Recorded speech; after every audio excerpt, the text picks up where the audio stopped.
Assalamualaikum warahmatullahi wabarakatuh. Perkenalkan, nama saya Adinda Nurul Fatihah, NIM 2452404. Di sini saya bersama teman-teman saya dari kelompok 2 ingin menyelesaikan tugas kelompok mata kuliah ekonomi makro dengan judul materi mengapa dalam Islam uang tidak dipandang sebagai komoditas tapi hanya sebagai alat tukar.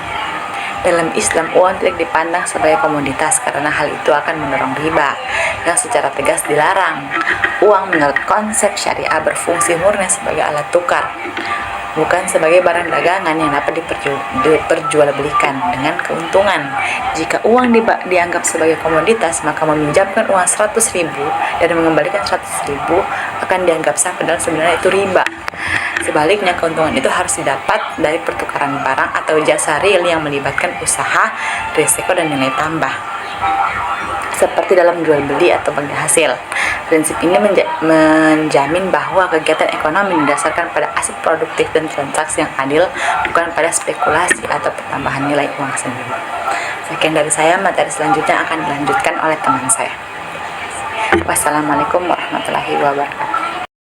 Terima kasih. Perkenalkan, nama saya Reva Trinita dengan NIM 245240006. Pada kesempatan ini, saya akan menjawab pertanyaan nomor 2, yaitu bagaimana Islam membedakan antara uang sebagai store of value dengan uang sebagai means of speculation.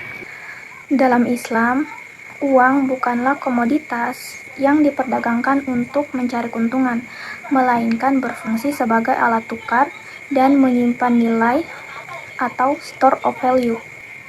Perbedaannya yang pertama, uang sebagai store of value. Dalam ekonomi Islam, ini diperbolehkan. Artinya, uang boleh disimpan untuk menjaga daya beli di masa depan, misalnya untuk kebutuhan mendesak, investasi halal, atau tabungan. Ini sesuai dengan prinsip kehati-hatian atau prudence dan tidak bertentangan dengan syariah selama uang itu tidak disalahgunakan untuk ditimbun secara berlebihan atau ihtikar. Yang kedua itu uang sebagai means of speculation atau alat spekulasi. Ini dilarang dalam Islam. Spekulasi atau maisir adalah praktik mencari keuntungan dari ketidakpastian atau perjudian ekonomi. Islam menolak menggunakan uang untuk aktivitas yang tidak produktif, seperti jual beli falas tanpa dasar kebutuhan real, atau trading yang hanya mengejar selisih harga jangka pendek tanpa niat memiliki barang. Islam membolehkan uang digunakan sebagai alat tukar dan penyimpan nilai, tapi melarang keras menjadikan uang sebagai sarana spekulasi, karena dalam Islam, uang harus mengalir dalam kegiatan ekonomi real yang adil, produktif, dan membawa manfaat sosial. Sekian dari saya, akan dilanjutkan oleh teman saya yang akan menjawab pertanyaan berikutnya.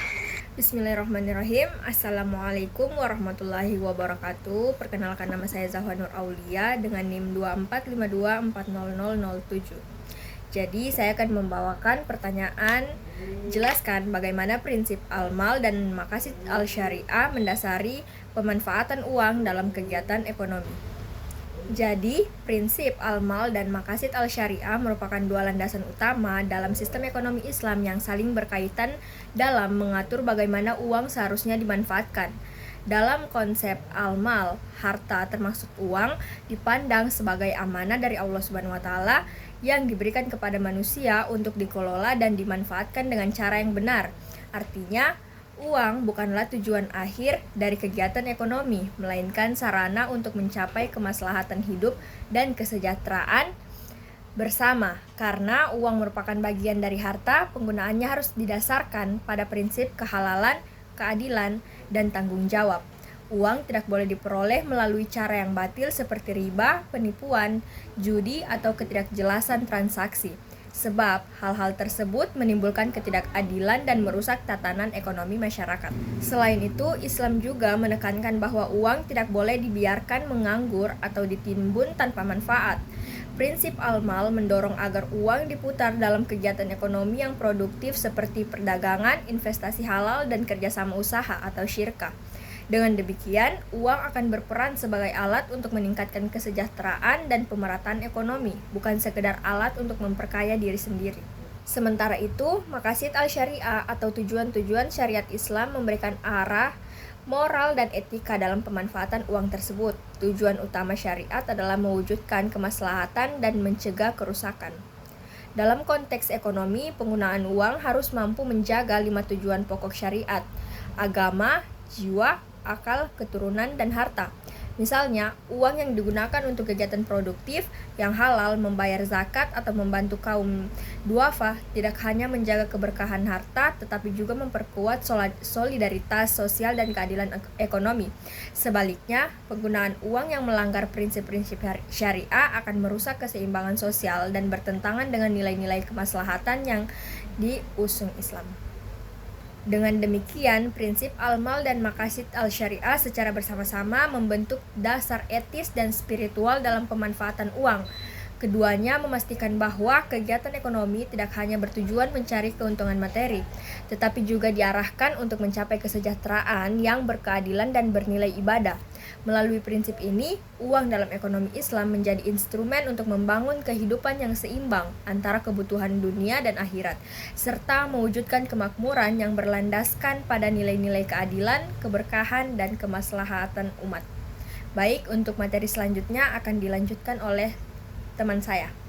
Terima kasih. Assalamualaikum warahmatullahi wabarakatuh. Perkenalkan, nama saya Muhammad Syahrul dengan NIM 2452400008. Di sini saya akan menjawab pertanyaan nomor 2, yaitu apa konsekuensi etis dan hukum jika uang diperlakukan sebagai barang yang dapat diperjualbelikan seperti dalam praktik bunga dan spekulasi. Memperlakukan uang sebagai komoditas yang dapat diperdagangkan seperti dalam praktik bunga dan spekulasi memiliki beberapa konsekuensi etis dan hukum.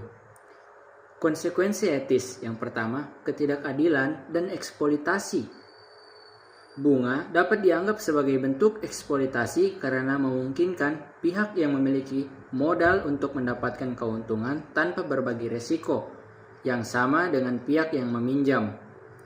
Terus spekulasi mata uang yang dapat menyebabkan ketidakstabilan pasar dan merugikan pelaku ekonomi yang lebih kecil. Yang kedua, materialisme dan keserakahan. Fokus pada keuntungan finansial semata dapat mendorong materialisme dan keserakahan. Hal ini dapat merusak nilai-nilai sosial dan hubungan antar manusia. Menumpuk uang dan menjadikannya sebagai komoditas bertentangan dengan prinsip ekonomi Islam yang menekankan pada penggunaan uang sebagai alat tukar yang memfasilitasi transaksi real. Yang ketiga, hilangnya nilai intrinsik. Memperlakukan uang sebagai komoditas dapat mengalihkan fokus dari fungsi utamanya sebagai alat tukar dan pengukur nilai. Dalam perdagangan ekonomi Islam, uang seharusnya tidak memiliki nilai intrinsik tetapi mencerminkan nilai barang dan jasa. Terus ada konsekuensi hukum. Yang pertama itu riba atau bunga dalam hukum Islam. Dalam hukum Islam, riba atau bunga dilarang karena dianggap sebagai bentuk keuntungan yang tidak adil dan eksploitatif. Muhammadiyah menggunakan metode kias untuk menyamakan bunga bank dengan riba karena adanya unsur kezaliman dan eksploitasi. Yang kedua, regulasi spekulasi. Beberapa negara memiliki regulasi untuk membatasi spekulasi mata uang dan derivatif keuangan lainnya guna mencegah ketidakstabilan pasar. Regulasi ini bertujuan untuk melindungi ekonomi dari dampak negatif spekulasi yang berlebihan. Yang ketiga, hukum kontrak dan perlindungan konsumen. Praktik bunga dan spekulasi harus mematuhi hukum kontrak dan perlindungan konsumen untuk memastikan transparansi dan keadilan dalam transaksi keuangan. Pelaku pasar keuangan harus memberikan informasi yang jelas dan akurat pada konsumen mengenai risiko yang terkait dengan produk dan layanan yang mereka tawarkan. Baiklah, itulah sedikit materi tadi penjelasan dari saya tentang konsekuensi etis dan konsekuensi hukum. Selanjutnya akan dilanjutkan oleh teman saya. Itulah tadi penjelasan sedikit materi dari saya tentang konsekuensi etis dan konsekuensi hukum. Kurang dan lebihnya saya mohon maaf. Selanjutnya materi terakhir akan dilanjutkan oleh teman saya. Baik, terima kasih. Perkenalkan, nama saya Mutiara dengan NIM 245240009. Di sini saya akan menjawab pertanyaan nomor 5, di mana pertanyaannya adalah analisislah peran uang dalam mendukung keadilan ekonomi menurut prinsip syariah.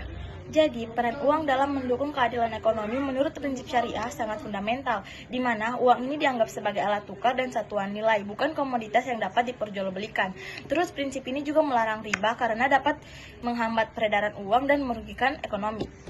Syariah juga mendorong untuk beredar di sektor real melalui sistem bagi hasil dan mewajibkan distribusi melalui zakat, infak, dan sedekah sehingga kekayaan dihasilkan dari aktivitas produktif dan manfaatnya dapat dirasakan oleh masyarakat luas.